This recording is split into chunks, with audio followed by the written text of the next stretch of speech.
What's up, y'all? We're filling space today. It's Sunday, one of my favorite days of the week. Because, I don't know about you, but it kind of just helps me reset and have like a really good week. And sometimes it can be chill. Maybe I like to do the most Sunday fun day. I don't know. It depends on the mood. But I'm so excited to introduce a friend, Tro'Juan. Super dope, good energy, good skin, by the way. You'll have to share the deets today. Don't gatekeep. That's something we're trying to make sure we don't do. But let's catch up. So, what's been going on in your world? Man, I've been performing and writing more after like taking off unintentionally for COVID and stuff like that. Hosting an event called In Conversation, and pretty much like poetry conversation, as you know. And also just reading a lot more, listening to like a lot more music. And yeah, that's pretty much been it. But it's been cool though, because like I've been able to like write and read and perform all the stuff that I'm really interested in, Yeah. and the stuff that I'm really hearing. And which I think like before COVID, like 2016, I definitely was kind of like playing some stuff safe, like doing what may work over here, and then hoping that if I get here, I can switch it up. But like this kind of go around, I was kind of like, man, it's cool. There's no expectations. Yeah. Let's really just do something that I'm interested in. Yeah. That's dope. I know for me, like during quarantine, that was kind of my safe haven, honestly, to kind of be. I just had to pull inspiration like through, okay, I'm in the house, can't be outside, which I like, because I like I was supporting happy. people. I was happy. I was like, I don't have to. I'm happy. This is my space right here. But I had to learn how to make my space a home, though. That is one thing I did learn Yeah. today about just like, man, I'm in a house. Like, all these things, like, how are you making this, like, space a home, like a place that you were happy to, like, stay Yeah. in? Because Yeah. we was just on the go for work, this. And you don't even realize you don't have that space that's like fully created out. Yeah, if you just come home and sleep. You're just constantly on the go. You don't even get to really like, pour into those areas. Yes. Maybe add some plants. Are you a plant dad? I ain't the plant dude. I ain't the plant dude at all. I have candles, but I'm not the plant dude. Because I do like plants. I like earthy vibes. Yeah, I never had some plants. I like it for y'all. You said you can have Yeah, it. I like it. I love it for y'all. It looks good. So what candles, like, since you're more into like the candles? Yo, I get a lot of wood candles from Targets. Oh yeah, Yes, Target's a spot. yes. I'm big on like vanilla scented stuff. Is it eucalyptus? Yeah, eucalyptus stuff like that. So any type of like rainforest, eucalyptus, some kind of like ginger, vanilla, like those are all amber, rose, whatever. Like all those Ooh, I things love right there. rose. Those are all my like vibes right there. Your So go-to. yes, Have you heard of olfactory candles? yes. That's the dude. I don't think I've got anything from them, but I have heard of it. You should. They're so good. And they're based in Dallas. Okay, is it a storefront?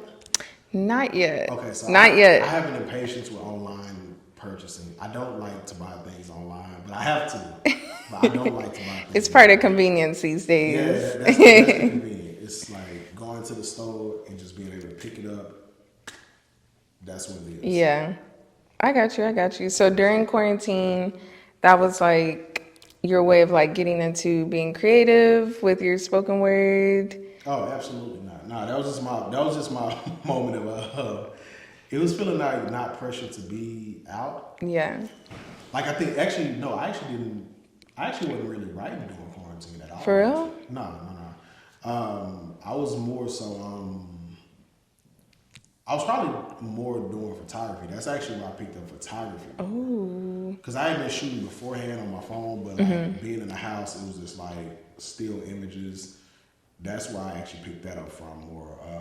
Now I did start once things started going out a little bit more, opening up. I did start going to places, and I realized like, dang man, I kind of missed this. I kind of missed being Yeah. active at it. But nah, it was never a time that during COVID I was like, oh, let me perfect my craft. I won't lie, my mind did not go there at all. Like my mind was the farthest from creativity, and I think also because what COVID was for me, it was it was one of the moments that I it felt like nobody had expectations of me, and it didn't feel like anything that I had to like succeed or fall short at. So it's kind of like nobody is looking for me. I can't lose. So it was like a moment of Yeah. insecurity, self consciousness, but at the same time, it was like chill, like nobody's looking for me. But also it was fear because everything started moving toward digital, and I was kind of like, yo, I'm not really a Instagram real person like Yeah. that, or jump on live. So for me, it was a moment to where it's just like, man, I can just sit here and be at peace. So clearly there was conveniences I wanted, like to go to a record store, or Yeah. bookstore, but so yeah, that's kind of like why I jumped more into photography. That's so cool. Yeah, I know for like me personally, like during quarantine, like people were dealing with deaths unexpectedly. Yeah, And so like that was one of the moments where I was like, okay, I'm still here. What am I doing? Like what am I doing with my time? What am I doing like every day when I could be pouring into like people, things that I enjoy, like things that I've been like having on my goal list or whatever. And that's when I just started my first event for having a Black Lives Matter market. So yo, how was that? Cause you were a real people person. Like how was that? Like I was okay not being around people. that it was for me it was hard because I was the person, I know it's probably like cliche, because a lot of people say light-skinned people text late or they take forever to reply, I suck. and I definitely was one of those people. I'm a very slow person. Like, I'm not kidding. People would text me and I would text them a week later, like, hey. And I would, like, probably not be mindful of that. People were like, yo, like, she don't want to talk or what's up? And so during quarantine, like, I'm not gonna lie, like, I just started picking up the phone, like, checking in with people, connecting with people, like, via Instagram. Because I was kind of quiet on Instagram, too. Like, I didn't really post as much. So, like, for me, it kind of gave me more, I guess, time to get into the digital space. Clubhouse. I don't know if you've heard about the Clubhouse Yeah, app. So my friend like hit me up. He's like, "Hey, you need to get on this," and I'm like, "Okay, like invite only type thing, I guess." But it was super dope. Like, and that's what kind of kept me going, was just like connecting with people finally, instead of kind of putting them off. Where I'm like, "Oh yeah, like I know I need a reply, but yeah. I haven't yet." So No, that makes it sense. was nice to like connect with people, like not in real life, but Right. like Yeah. in due time. It worked. It worked. See, it worked for me though. But yeah, like that helped evolve things that I feel like I had on pause, or maybe they just hadn't transpired, like in real life. So that's why I'm like excited to be in this space with you today, which I feel like this space, I feel cool. I feel important. which I feel like we all need to have a space where we can like truly connect with people. Yeah. So like what space is ideal for you to connect with people? Anywhere intimate. I really did like Clubhouse. I know people got their rants about Clubhouse, but I think I liked Clubhouse because I was able to see like rooms with like subject matter. Like somebody was like, "Oh, hip hop this or this book this or this," and I was like, Yeah. "Oh." Matter of fact, I actually got to talk to Mick Jenkins in Clubhouse. Really? Yes, there was a poetry open mic thing that they were doing. There was probably about 21 people in there. And That's so cool. I got to talk with Ninth Wonder on there and it was again through What? a social thing. But it was like, it was like rooms that I didn't have to find, and it was like, this topic is this, so it'll probably be that. Honestly, it really be I can kind of find it anywhere to an extent. Yeah. When I was working in my old job and my homie Mo, we would just be sitting in the middle of the floor like when it was dead, just talking about music and start texting. That's so dope. And then going to the bookstore. Yeah. So I can kind of find it anywhere to an extent. It just, for the most part, I like it to be intimate though. But yeah. Yeah. So during quarantine, like, how did you create that space when you couldn't like really go to the places in person? Because even for me, like, there was FaceTime, Zoom, people were getting on Zoom. Yeah. And and that's what kind of led me to like create more because I felt like the time that I lost before COVID, it was like on the go, didn't even like put the real time in. Yeah. Same. Then when quarantine happened, I was like, okay, like you got time, so what are you doing? And that's when I just like I'm not kidding, like I was like hitting people up like, hey, I need a graphic designer. I need okay, someone that's good with videography, photography, like just trying to like put all these moving parts together Yeah. for me to truly create.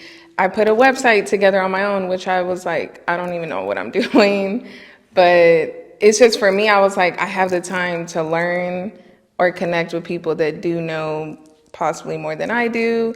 So for me, like, that's kind of what like led me to, Yeah. create organically. I think for me it was Clubhouse was a factor because I remember when Clubhouse hit, it just it It blew. did skyrocket. Clubhouse and photography worked for me because like there were some times that I would have somebody come through my crib like later on a little Yeah. bit and do like a photo shoot, and in that moment I was just able to like talk to them because it was like damn. Now I think about it, we really haven't had a one-on-one interaction in person. Right. We always maybe DM, laugh Yeah. at a story or something like that. But it was like people I was shooting, and they were coming to my apartment, and they were seeing like a thing that really made me feel affirmed because that's like one of my love languages with people in general is like words of affirmation. And so when they would come to my apartment, they would see like my bookshelves, or they'll see my vinyls, or maybe some paintings on the wall, Yeah. and they were like, damn, bro, I don't know if I've been around this much music on a daily outside of like a social event. And so in those moments, I got music playing, I got the paintings on the wall, and like I was taking my man Jarrell and one of my other homies, I can't remember the name, but we were doing a photo shoot, and we were just talking about, man, how it's been for you, the typical conversation. And he was like, man, it's been cool, man, but I noticed something I haven't done in a while. He said he hadn't drank in like 6 months. And so he's 35, and he Wow. said that was my first time not drinking in this long since I started drinking at like 18. Wow. And so we were just like having conversations and like connecting on like the culture of like alcohol. Like this is like the social conduit. Like naturally somebody be like, oh, what you doing on Friday? Oh yeah, let's go grab drinks, and then everything else can flow. Yeah. But he was saying that in the 6 months that he had not drank, he said, bro, now that I really think about it, it's been 17 years. And this is my first time not doing this in a long time. Wow. And kind of how that kind of spiraled into the next connecting conversation is he said, when things open back up, he said, I noticed that my friend circle kind of shifted a little bit. Because he said, naturally, when stuff opened back up, they're like, yo, we can pull up at. He was like, hey, yo, you know what? I'm cool on that actually. I don't even want to drink, like, because I ain't done this and my body feels good. Yeah. And he said he started noticing how his social circle was changing a little bit because he was like, damn, they used to invite me to the Medora, the Stir, the Lower Greenville, Yeah. and that's our normal go-to is. Right. And now I'm the person who thinks about doing something else since I haven't done this. And like those were the ways I was connecting Yeah. through photography. Like I was sitting down with people and just being able to talk to people that I just hadn't asked questions. I'm like, damn, we've been following each other. I ain't never asked you, how did you start your boutique business? Damn, bro, I ain't never asked you, hey, how's your grandmother doing? So Yeah. it was like little stuff like that. So I would say it was through photography and Clubhouse. Those were the things that were like really bringing me a little bit closer to people. And I started connecting with people on Clubhouse all across the globe, just through photography, hip hop, all those things. Yeah. Dang. So it kind of revealed a lot for you through the Clubhouse experience and then just like realizing like transition. Like I feel like transitioning did happen for a lot of people, like coming out of quarantine and like I guess just kind of creating a routine or creating like good habits. I would say good habits for me was some of those things realized for me was, I think it was kind of like self-identity. Like for example, when I would jump on Clubhouse and I would see a room dedicated to talking about hip hop, a room dedicated to talk about introverts, It wasn't necessarily a habit for me, but it was kind of like a affirming feeling of like, damn, I'm not alone. There's somebody who's interested in this Yeah. the way I am. Because naturally, when things were open, it would be like, oh, let's go grab a drink. Let's go do this. Let's go this. Like, damn, Yeah. I'm not into the nightlife. I don't care to be at a day party. I don't care to be at the hookah lounge. And there's nothing wrong with that, but it's like, that's not my scene. So for Clubhouse, when I saw people like just discussing a certain topic, it's like, oh, y'all think about that too? Oh, I want to jump in the introverts room and talk about the Yeah. misconceptions of introverts. So, oh, y'all like that Saba album too? Oh shit, I want to jump in here and talk about this album. Yeah. So it was more so like connecting in that regards, knowing that there are people who are interested in the things that I am interested in, connecting with them on Instagram and Twitter, and actually forming like bonds with them. Yeah. And even if I travel, like I could actually put some on Instagram, like, yo, I'm gonna be in here from so and so to so and so. Dude I connected with on Clubhouse 6 months ago was like, hey bro, I actually live out here, man. I know a cool coffee shop, man. Pull up, we can. So it was stuff Link like that. up. That That's was just dope. like realize like, okay, shit, I'm not alone. Oh damn, I am quote unquote cool. Like shit like that. That's what it was. For me. Do you feel like this was like self-discovery in a way? Nah, because I think I always knew who I was. I just thought that it wasn't enough. Like for example, it's a Friday night. Like I told you, like when we popped up at Bishop Arts last night, I told you, Yeah. yo, I got out of my apartment because I wanted to see if this record store had this album. It's me no. Yeah, I didn't come out here because I wanted to be out in the street. I came out because I wanted to see if this album was available and I was gonna grab some pancakes. That is what I was here for. Like, and even though I had a book, I was kind of like, yo, this is what I'm here for. So I think it was the identity of not like figuring out who I am, but it was like Yeah. figuring out like, okay, it's nothing wrong with me and I'm not alone. Yeah. That was more of a thing. But I think when you take away, I don't want to say distractions, but when you take away Right. certain stuff, like there are a lot of people that they realize something, or if you just get around a different person. Yeah. Because like when I was doing those photo shoots, and it's not that I'm like this cool awakening. I don't think there's Yeah. nothing that. But when I was doing those photo shoots, when there were people in my apartment, they're like, "Damn, bro, I didn't know I really like binders as much as this." Like, "Damn, bro, have you read all these books?" I'm like, "No, I haven't." They're like, "Damn, this book looks interesting." Yeah. Man, I haven't read a book in a minute. Or, dang, bro, I didn't even know books on this subject matter was really out there. Yeah. So I think it was just like that. It was like feeling affirmed and knowing that I wasn't alone. That was the part. Because I did feel like that a lot. Like, the stuff that I'm doing is not cool enough. It's a Friday night. Why are you at a record store instead of, so I kind of felt that. So it was that's what it gave me. And like, I've always knew who I was. I just felt the shit ain't cool. It ain't this enough or that enough. Yeah. You know what I'm saying? So with that, like when it comes to like finding yourself, like being comfortable with like who you are and not feeling like you have to question like, okay, is this enough for my circle of friends or people that I interact with? Because maybe I don't want to go out on a Friday night. Maybe I just want to chill out at home, or maybe I want to do something that's more productive. Like, how do you work through that? I'm still working through it. It just varies. I think it just looks like getting comfortable. Also, I do a lot of stuff alone, and it's not purposely. It's just I just wake up and if I want French toast this morning, I'm going for French toast. Yeah.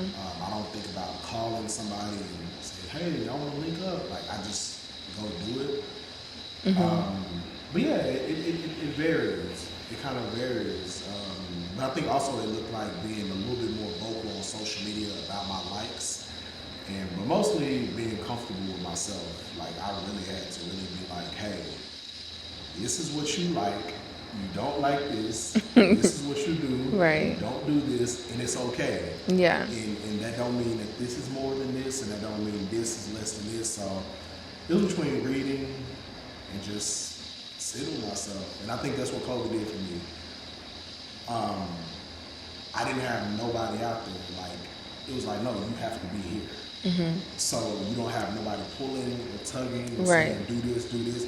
It's like right now with what you have in here, you have to make piece, so you have to make sense of it, or you have to sit with it. So those books you bought, they're here. Those records you bought, they're here. This Instagram, it's here.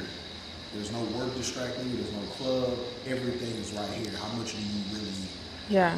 like this, and why do you actually like it like that? So I don't know, but it's still a lifelong process. I still have those moments now. I still have those moments. Yeah.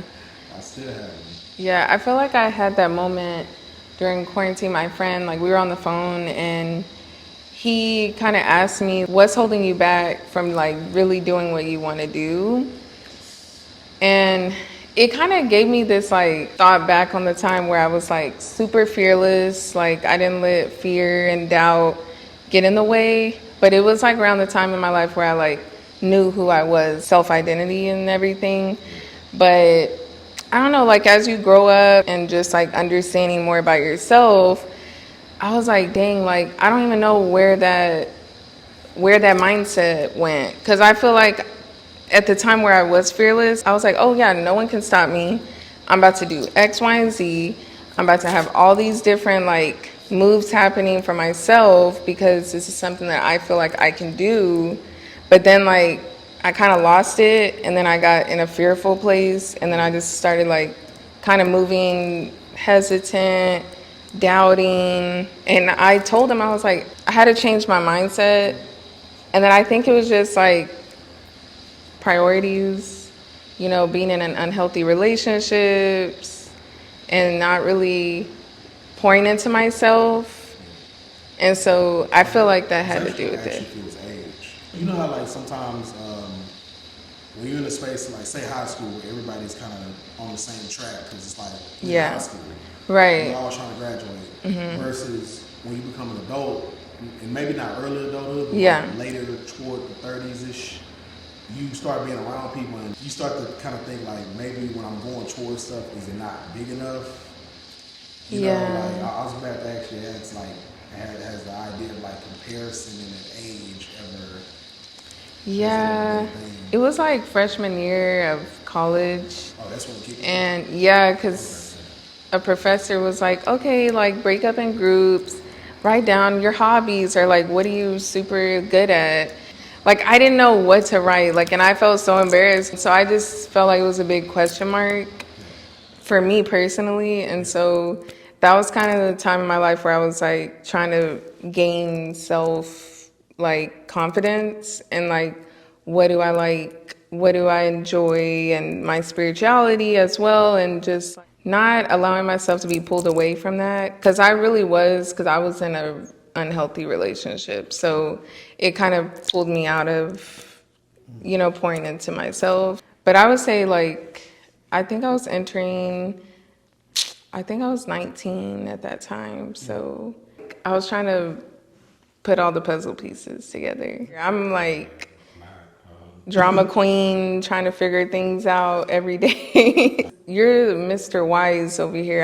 the thing about me being wise, etc. I actually don't be thinking about it. I actually don't think that at all. It's just natural. No, I think what I am really good at is I'm good at breaking things down to an elementary level, and I'm good at patience.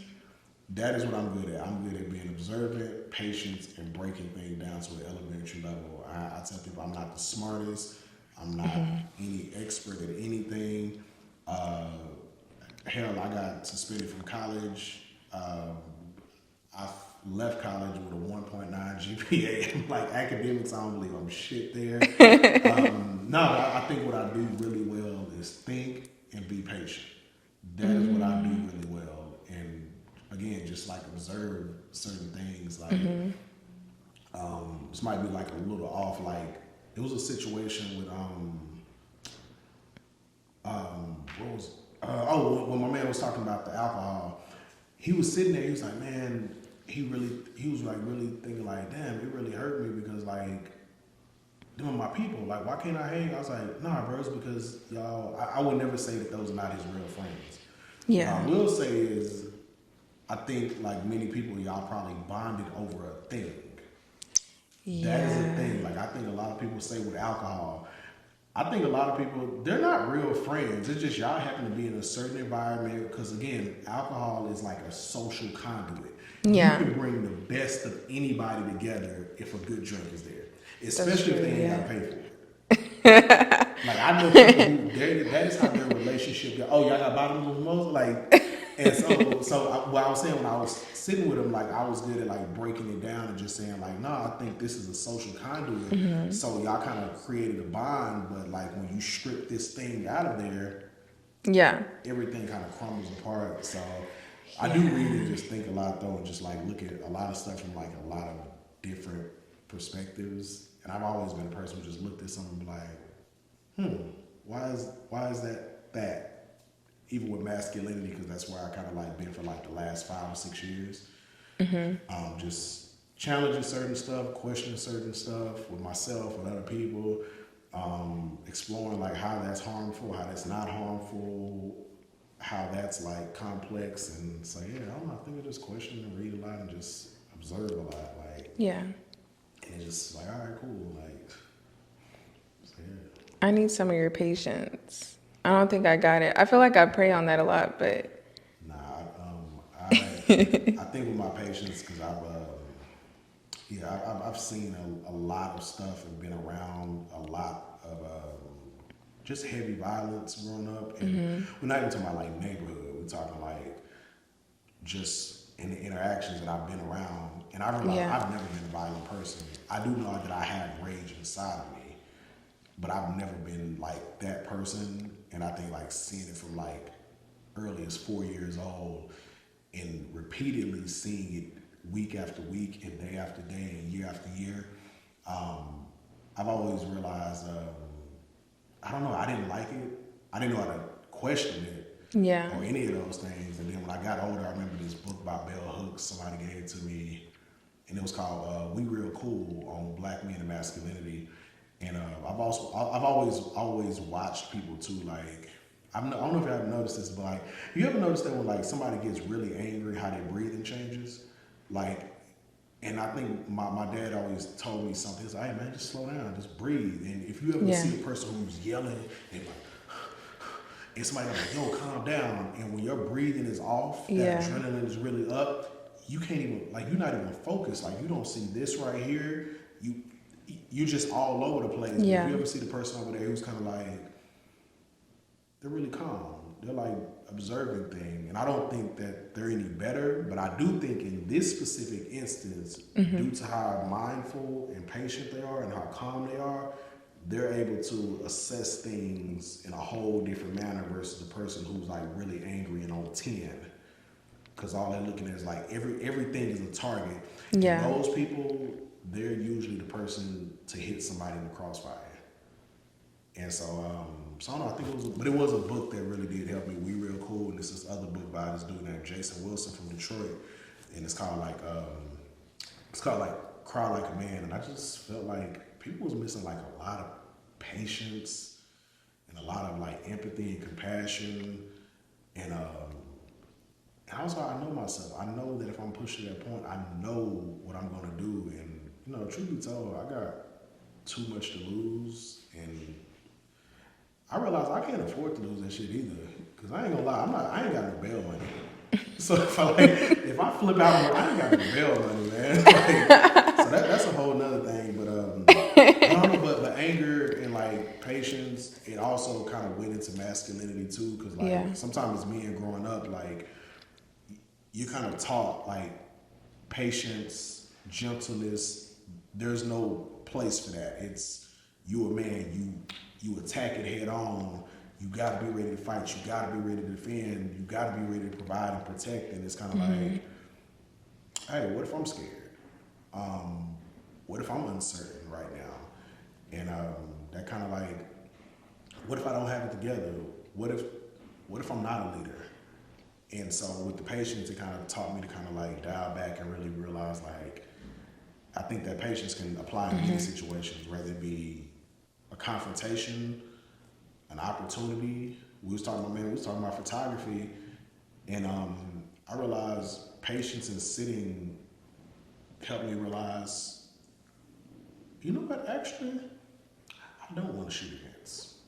Because quite frankly, I don't want to be here. And I don't want to edit all these pictures either. So like, but had I still been in the impulsive, Yeah, like, I would just take everything moving. But like when I was able to just sit back and be like, why do I not like that?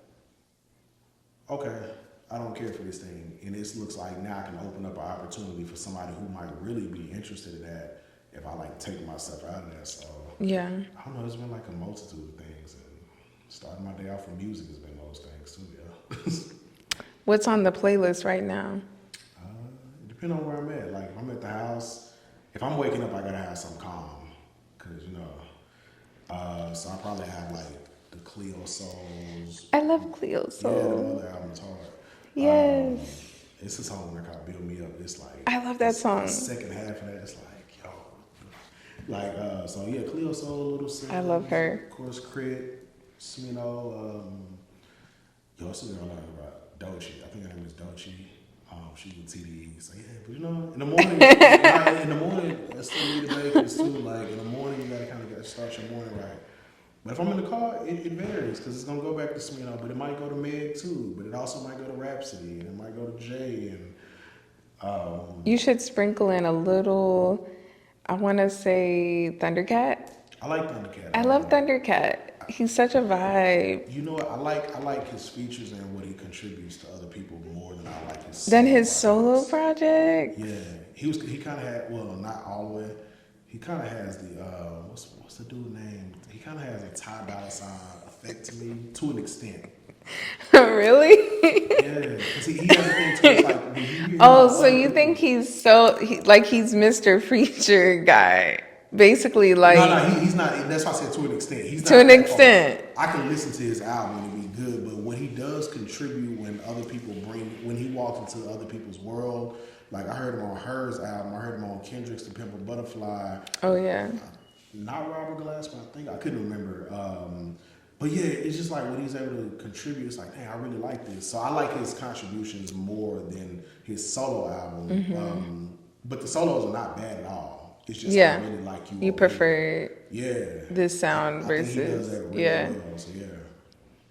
Okay. I might have to send you some playlists because I mean I'll make sure they're calm. Like I don't know, in the morning I like a mixture. But you know what? I like the hype stuff too because I need to know the hype stuff. Cause Yeah. I be finding out the party street shit. I be catching on that late. Cause like while everybody else they probably been in the spots kicking it. I'm like, when I finally found out about it, I'm like, yo, what's this? I'm like, man, it came out like 3 years ago. But I've been so in this lane over here, I didn't even know. You didn't know it was out. Yeah, it's like, yo, this is hard. Oh, snaps. Taking it back to something you said earlier, what I really have enjoyed lately, and also what kind of brought me to perform more now, is I've been saying like some of my favorites. I don't know if I would say recreate themselves, or maybe like polish what's already been done. Like for example, to me, like my two top favorite MCs are like Andre 3000 and Black Thought above anyone, anybody. Like Really? Yes, I believe lyrically, Andre 3000 and Black Thought. I do like Andre. Yeah, they can out rap anyone in the world to me.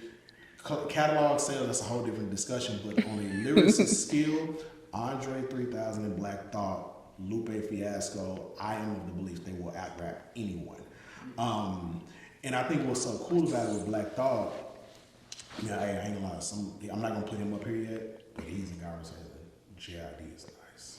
Oh, I love JID. JID is nice. Yes. Like, yo, low key, like from watching this Tiny Desk, this last release, He's fire. yo, and he's the full pack. Like, dude can write the songs, because some people can rap, but the songs. But don't sound good. yeah. JID got good music, can write, he got style, his appearance, he can rap his ass off. I can't put him up there with Black Thought because he ain't been there long enough, but I put it like this, I think he can stand next to some. But no, I don't know. I just think. That's what I'm saying. Like about With like, Black the Thought, older yeah. guys about how, and not just a musician, but like even like the Regina. Who's in the Heart of They Fall? Was that Regina King? I think that was. Mm-hmm. But in general, like Black Thought, he has put out 3 or 4 solo projects, and for him to be, he might be 50, I believe he is. Nas just put out 3 King's Diseases and 2 projects with Hit Boy, or I may be tripping. He did Magic with Hit Boy and another. But like, I think what is cool is about it, it shows you kind of like, yo, this dude is like 51 and been doing it for this long and still sharpening up Yeah. and still falling off and saying, hey, let me get back and let me really do that. And I think that's cool. But I think the same thing with the Issa Rae's on Insecure. It was cool to see her bring in Kerry Washington Oh yeah. to kind of help on To this. help. And it wasn't seen as like, oh, that's the old.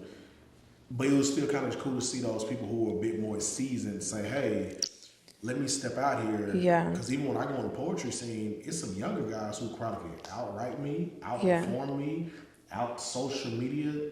But it kind of still feels cool to say, hey, man, let me jump in here with y'all. Let me, I'm writing about this right here. So it kind of shows you like, okay, so it's not over. Like I can still do a thing really well, or I can still like dive back and say, damn, well Black Thought is my favorite rapper, and he's still as sharp. Nas, Dre, like they're still this. Yeah. They're still figuring out ways to like sharpen, and everything is not gonna be a hit. Everything's not gonna be a loss, but it's like it's some comfort in that. So that definitely speaks volumes to like, it's never too late. You don't have to be at a certain level at a certain age or time. Like, just do it. Yeah, and I'm trying to. I say that, and I'm still trying to also remind myself to follow the stuff I'm saying. So. Yeah. So how did you get into the writing part of being able to do poetry in such a natural way? It might have been something like, I saw a Def Poetry Jam and they broke some down. I'm like, yo, I know that song. And they broke it down to just words only. And I was like, damn, that's kind of fly. And I think after that, once I heard that, it was like, damn, I want to do that. And it's probably like 2008 maybe. But even till today, I think one of the things that still keep me going is like, it was like getting on those stages and like testing the poem out, hearing a reaction, sucking at this, being really great at this. Like I think one thing that has kind of like helped me over the time is I've always been really good at being transparent. You can think whatever you want to about skill, but being transparent, that has been that's my bag. And so like, but like even skill wise, like say approaching something, me and my homie Brandon Goodlove were talking the other day, and he was talking about like the way he wanted to approach stage. Like, should you do something like, or we was talking about like that, like should you do something hard or should you do something like soft, or how should you enter? And I was like, Yeah. one, I'm of the belief that people don't know what they want until they hear it. Like, if you really think about it, say if your favorite artist is like J. Cole, before you knew of J. Cole, you did not know that you wanted this subject matter. It was no, this is better than this. Right. It was just like, okay, where are you at? So you kind of take that approach with writing too. And you realize, okay, maybe I don't have to come out like this. Maybe today I come out more on the easy tip. But maybe on this note right here, I need to like catch you straight at that. So Yeah. So it's giving that this is like healing, going through like the storm of like knowing yourself, being confident in self, like owning that. And then like, cause I feel like music is healing. So I think it's a little bit of healing, and if not, it's definitely being able to like express myself. Like I remember having a poem by my mom. The first poem I ever had about her was angry, but then like 10 years later, I write that same. Well, it's write the same thing about my mom, and Yeah. but this time I'm able to like take a different approach because it's like, oh shit, now my mom is passed in a car wreck. So now it's kind of like we didn't have the best relationship, but it was kind of like. I never forget going to our memorial, and it's kind of helped me take a little bit better approach in writing, and patience and empathy. Like your parents, your friends, your brothers, sisters, like outside of you, they're a whole person. Yeah. And when you really think about your parents, you're like, damn, outside of having to care for me, this person is a person that likes a certain brand of cigarettes, or their favorite color is yellow. Yeah. And when they go to work, they have a bestie, and they have a complete different life that is outside of you. In some cases, it's like, oh, this is what's happening, not what's being done to me. This is what's Yeah. happening. I like how you touched on like being transparent, because like for me, like coming through quarantine and everything, that was the biggest thing for me. Is like, okay, how are you feeling? Like, how do you feel about, I don't know, going to that next level at work, creatively, outlets, Yes. shifting? Because I think as soon as quarantine ended, I'm not gonna lie, I found myself like just out every weekend, and I was like, Vanessa, what are you doing? And I had this discipline where I Apply was to. like, yeah, like I had discipline where I'm like, okay, I'm doing something towards no hush today. I'm gonna work out. As soon as we got the green light, the green light to go outside, I'm like, oh, I'm at Harlow on a Sunday. So for me, I had to be transparent with my friends. Like, hey, like there's a bigger picture that I'm trying to build right now. And You need some balance. yeah, For that's what real. I'm saying. That's tough to have. It's It easy is. to say. But I do get you on this one, though. Yeah, that's why I'm like, the transparency is key. You know, you're seeing things in a different light, and you're allowing yourself to be present. Like I don't want to keep living in the past. I don't want to keep worrying about what's going to happen tomorrow. I just want to like be focused on like what can I accomplish today. One thing, you know, with filling space, we want to touch on like relationships. How do we build those relationships through carrying the weight of like day-to-day things? Yo, it was funny, like, back in the days, dating apps, like, it was really a great, horrible thing. For Really? the introverted me back years ago, the introverted me loves dating apps. Cause like walking up to somebody ever on a cold, like seeing somebody in the house 17 at Target and just walking over and fucking peanut out. Hey, really? That's really awkward. I'm really good in the midst of things. Okay. I'm not a good walk up cold person. Like I'm not good at that. So you're not even the one like sliding into someone's No, DMs. I can slide in DMs, but it has to be like some. Well, no. This is more of a face to I face. got you. I got you. That's more of that. But no, like a DM is cool. It requires like it doesn't require much. Like I can slide in somebody's DM and just be like, you like seem like a cool person, very Yeah. attractive. You know, if time allows and if you're interested, I like I would that. like to like go out with you. I'd like to take you out. If that's If something the you're open to. time allows. Yeah, like that's the. That sounds cool until you realize that's really just me being subconscious. Because like it's kind of like because if you shoot me down, I say if the time allows or if you're interested, because you might be interested but the time won't allow, and you might not be interested but the time does allow. I'm sorry. So and also I say don't mean to overstep because I realize like you might not know me, so it's kind of like yo, why are you talking to me? Like that's a real thing. So like Yeah. I'm in my head a lot. So yeah, I tell dudes to do that though. I tell dudes like I ain't gonna say recycle that, but I do tell dudes like I don't think you can go wrong with that. Like, hey, so Yeah. like I tell the girls I think they should approach more. Yeah, the girls should approach more too. How does that look? So when women approach more, like, what do you mean by that? Do you feel like women, we try to wait for men to kind of take the lead? And there are some women who like, well, my granddad did this, my dad did this, et cetera, and that's cool. That's cool. But I ain't gonna lie. Also, I think there are some women who are scared because they've never had to do it, and there's some. It's women kind of like, foreign. yeah, and they don't like to hear no as well. I think there's a thing amongst some women who they're afraid of rejection. They're afraid because, and by the way, not just like on some I'm gonna harm you. But Yeah. I think that there are some women that, in some cases, even if this is not the case, it's like, what do you mean you're not attracted to me? Like I know women right now, if you just say no to them, they're like, what?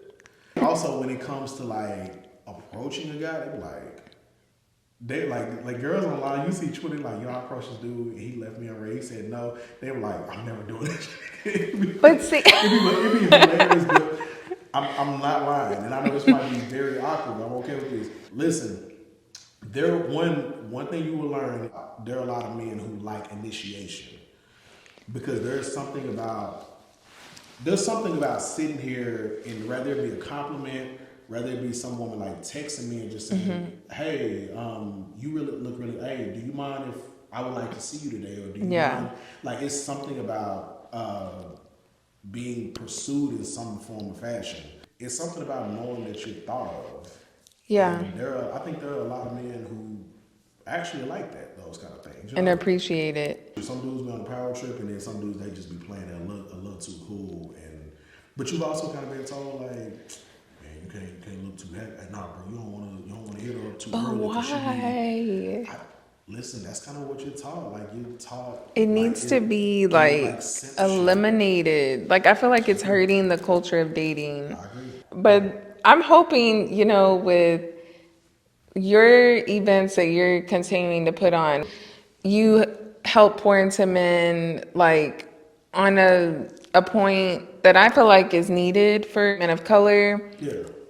which is why I was so appreciative of having you a part of like my mental health event this past summer, because it's like having those conversations, or at least having those circle of people, it's not always there. Like people don't always have that. And I think the more events that you continue to keep having, like hopefully men will change when it comes to the dating. I've been trying to get more guys. And women, we need it too. I'm not trying to put it all on men, but I'm just saying you really enlightened me today, because I need to get more on my music. I'm gonna share some music with you too. And then like mental health, like that's always like top priority, like self-discovery, it's super important. But is there any like last words is there anything like you have going on right now that you want to share? Always open to collaborations. Yeah, just poems. Just poems. That's pretty much it right now. I'm in a standstill, but I'm progressing. So I love that progression is part of the process. that'd be cool. It's okay. We like progressing. I love it. Well, thank you again for coming today. Thank you guys for tuning in. Definitely check in with Tro'Juan. We'll leave all his Instagram information, and keep following No Hush for more conversations.